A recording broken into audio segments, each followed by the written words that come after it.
लोणी काळभोर परिसरातील मुळा-मुठा नदीपात्रात सातत्याने टाकला जाणारा कचरा, त्याला लागणाऱ्या आगी आणि त्यातून उठणारा विषारी धूर या विरोधात विद्यार्थ्यांचा संताप उफाळून आला आहे. या गंभीर प्रश्नावर आज एमआयटीच्या प्रमुख मुख्य प्रवेशद्वारावर विद्यार्थ्यांनी तीव्र आंदोलन छेडले. नदीपात्रात थेट कचरा टाकण्याची प्रथा तात्काळ थांबवावी अशी ठाम मागणी आंदोलनातून करण्यात आली. विद्यार्थ्यांनी स्पष्ट भूमिका घेत विद्यापीठातून नदीकडे जाणाऱ्या कचऱ्याचे ट्रॅक्टर प्रवेशद्वारावरच अडवण्याचा निर्णय जाहीर केला. पर्यावरण आणि आरोग्य धोक्यात घालणाऱ्या या प्रकाराला आता सहनशीलता नाही असा संदेश त्यांनी दिला. या पार्श्वभूमीवर जिल्हा प्रशासनाने तातडीने हस्तक्षेप करून संबंधित ग्रामपंचायतींना घनकचरा व्यवस्थापनासाठी स्वतंत्र जागा उपलब्ध करून द्यावी अशी मागणी विद्यापीठ प्रशासनाकडून करण्यात आली आहे. विद्यापीठाचे कुलसचिव डॉक्टर महेश चोपडे यांनी सांगितले की विद्यार्थ्यांच्या आरोग्याशी तडजोड होणार नाही. प्रशासनाने तात्काळ कारवाई करणे गरजेचे आहे, अन्यथा आंदोलन अधिक तीव्र होईल.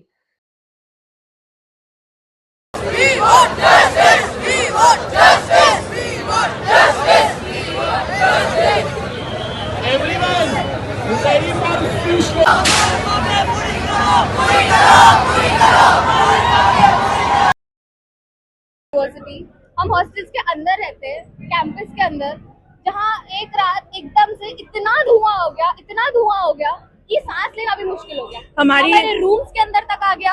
हमारी एग्जाम्स चल रही है, हम पढ़ नहीं पाए और ऐसे कंटिन्यूस 2-3 दिन वो धुआं था ही, वो नहीं गया। हम लोग खास रहते, सडनली खास रहते। बच्चे हॉस्पिटलाइज होने लग गए, एम्बुलेंसेस कम पड़ने लग गई जो यहाँ से हॉस्पिटल लेके जाए। ऑल्दो हॉस्पिटल पास में ही है, लेकिन इतना धुआं कि बच्चे सांस ना ले पाए, बच्चे कुछ पढ़ ना पाए। हमारी एग्जाम्स चल रही है, ये सब हो रहा है और यहाँ पे कचरा जल रहा है। और इतनी आग कि वो इतनी डेंजरसली आगे बढ़ जाएगी, ये किसी ने एक्सपेक्ट नहीं किया था।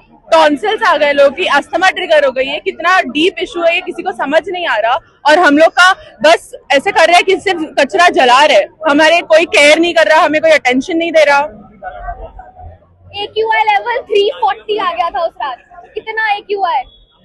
ये कोई कैंपस के अंदर बच्चे रह रहे हैं, छोटे छोटे बच्चे रह रहे हैं जो कि विद्यालय के लोग हैं, उन लोगों को भी ये सफर करना पड़ा। ये रहने की कंडीशंस नहीं होती, ऐसे सिचुएशन में कोई रह नहीं सकता। बहुत लोग घर चले गए जो जिनके पुणे में घर है, बट हमारा क्या, हम लोग तो महाराष्ट्र से भी नहीं है, तो हमारी हम किधर जाए? हम लोग बाहर कैंपस के बाहर भी जा रहे तो सारे इधर धुआं है। और ऐसे भी नहीं कि एक दिन का है, 2-3 दिन कंटिन्यूस रात भर धुआं बढ़ता ही रहा। इनफैक्ट सुबह तक भी फॉग था। हॉस्टल्स बालकनी के अंदर, हमारा अगर रूम हर जगह से खिड़कियां बंद है। कितने हॉस्टल्स है यहाँ पे? 6-7 हॉस्टल्स है, गर्ल्स बॉयज सारे हॉस्टल। हमारा लोग इतने परेशान हुए। हमारा जो मेस है वो ठीक वो रिवर के बगल में है, तो हमारे जब हम खाना खाने जा रहे थे तभी भी धुआं था। वो कितना अनहाइजीनिक हो गया, हम खाना खा रहे हैं और उधर पूरा धुआं बन गया है। तो हम MIT ADT चा विद्यार्थी आहे, माझं नाव तेजस सिंगे आहे। तर आमच्या युनिव्हर्सिटीमध्ये असा प्रॉब्लेम झालाय की जो नदी साईडचा जो किनारा आहे म्हणजे आमच्या युनिव्हर्सिटीला लागून, तर तिथे खूप सारा कचरा जमलेला आहे आणि तो कचरा जाळला जाते आणि आमची माग ही आहे की तो कचरा जळणं थांबावे आणि युनिव्हर्सिटीमध्ये पॉल्युशन कमी व्हावे। आणि आमची माग ही पण आहे की आमचं जे डिपार्टमेंट आहे ते नदीच्या एकदम जवळ येतं, तरी पण याच्यात काही दखल घेतल्या जात नाहीये। आणि तसं बघायला गेलं तर आमच्या डिपार्टमेंटला जास्त प्रॉब्लेम आहे, कारण की तो नदी किनाऱ्याच्या एकदम समोरच आहे आणि तिथंच तो कचरा जाळला गेला होता। आणि आज त्या कचरा जाळण्याला 5 दिवस झाले, पण तरी पण तिकडनं थोडा स्मोकचा जो स्मेल आहे तो अजून पण येतोच आहे। जरी कचरा थोडा असा जळणं बंद झाला असेल तरी पण तो स्मोकचा वास अजून पण येतोच आहे। धन्यवाद। मुलगी आहे आणि माझा डिपार्टमेंट रिव्हर साईडच्या एकदम जवळ आहे। मी तुम्हाला सांगते 6 दिवसापासून तिथली हवा चांगली झालेली नाही आहे, आम्हाला श्वास घ्यायला कठीण जात आहे। आणि मला एकच प्रश्न आहे, आम्ही काय चूक केली? आम्ही काय केलं की आम्ही रोज आमचं कॉलेज अटेंड करून राहिलो, आमचे प्रोफेसर्स कॉलेज अटेंड करून राहिले, पण आम्हाला श्वास घेता नाही येत आहे। मला अथॉरिटीज आणि हायर बॉडीजला हेच विचारायचं आहे की इफ आम्ही आमचं काम करून राहिलो तर आम्हाला असं का बरं भुगतावं लागून राहिलं त्याबद्दल। आणि आम्हाला केव्हा याचं उत्तर मिळणार?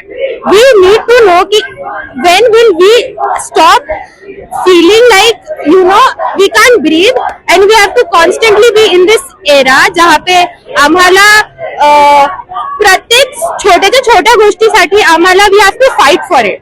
ठीक आहे, ही आमची बेसिक नीड आहे आणि आम्हाला याच्यासाठी एवढं काही करायची गरज नव्हती.